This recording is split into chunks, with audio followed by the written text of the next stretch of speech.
Hi అండి, అందరికీ నమస్కారం.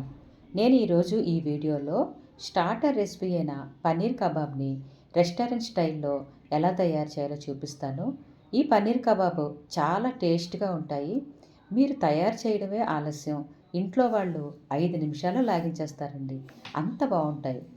ఈ పన్నీర్ కబాబ్ని నేను చాలా ఈజీగా టేస్ట్గా తయారు చేయడం చూపిస్తాను. ఈ పన్నీర్ కబాబ్స్ని బార్బిక్యూలో కూడా తయారు చేయడం నేను చూపిస్తాను. వీటికి మింటి చట్నీ కాంబినేషన్ చాలా టేస్ట్గా ఉంటుంది. అది కూడా ఈ వీడియోలో చూపిస్తాను.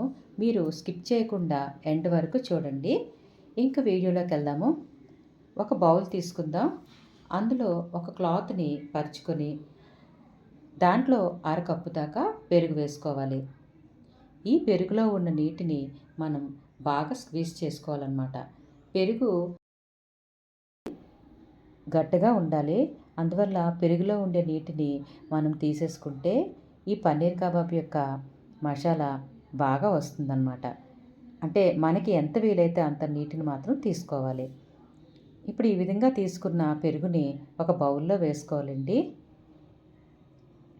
ఈ పెరుగులోని 1 టేబుల్ స్పూన్ కారం, 1 టీ స్పూన్ ధనియాల పొడి, అర టీ స్పూన్ జీలకర్ర పొడి, అర టీ స్పూన్ మిరియాల పొడి, అర టీ స్పూన్ చాట్ మసాలా, రుచికి సరిపడా ఉప్పు, పావు టీ స్పూన్ పసుపు, 1 tablespoon kasuri methi crush చేసుకొని వేసుకోవాలి.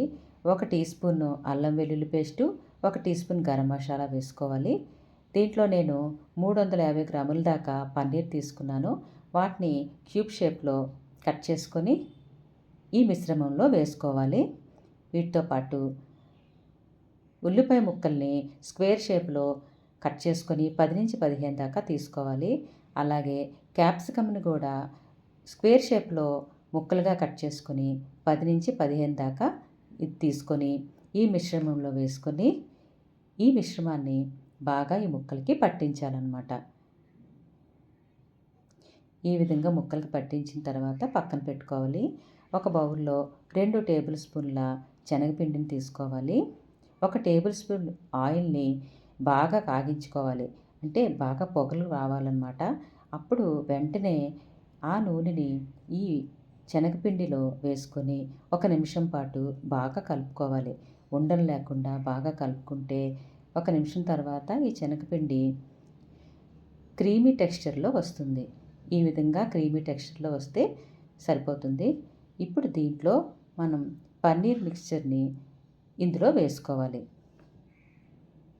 ఈ పన్నీర్ మిశ్రమాన్ని అంతటిని ఇందులో వేసుకొని ఈ ముక్కలకి అంతటికి శనగపిండి మిశ్రమం కలిసినట్టుగా కలుపుకోవాలి. ఈ శనగపిండి మిశ్రమము ఈ పన్నీర్ కబాబ్కి మంచి టేస్ట్ ఇస్తుందండి. ఈ విధంగానే చికెన్కి కూడా తయారు చేసుకోవచ్చు. ఇప్పుడు ఒక చిన్న సైజు నిమ్మకాయని కట్ చేసుకొని ఒక బౌల్లో పిండుకోవాలి. ఈ నిమ్మరసాన్ని ఈ మిశ్రమంలో వేసుకొని బాగా ముక్కలకి పట్టినట్టుగా కలుపుకోవాలన్నమాట. ఈ విధంగా బాగా కలుపుకొని దీన్ని పక్కన పెట్టుకోవాలి.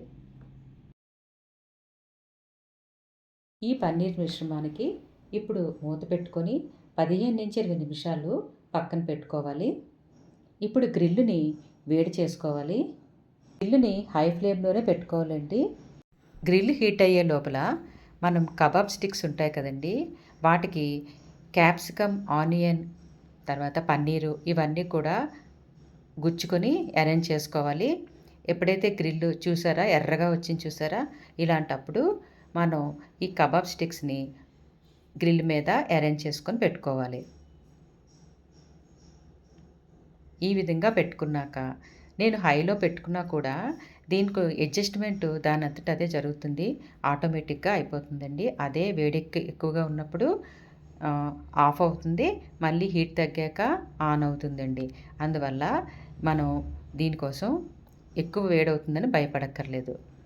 సో ఇది 4 వైపులా కూడా తిప్పుకుంటూ ఎర్రగా వేయించుకోవాలి. ఈ విధంగా 4 వైపులా వేయించుకున్నాక మనం బయటికి తీసేసి ప్లేట్లో వేసుకోవాలి. దీనికన్నా ఎర్రగా కావాలంటే కూడా మనం ఇంకొంచెం సేపు గ్రిల్ మీద ఉంచుకోవచ్చండి. ఇప్పుడు ఈ కబాబ్ రెడీ అయిపోయింది. మింటి చట్నీ కోసం ఒక కప్పు పుదీనా ఆకులు, ఒక కప్పు కొత్తిమీర, ఒక కప్పు పెరుగు,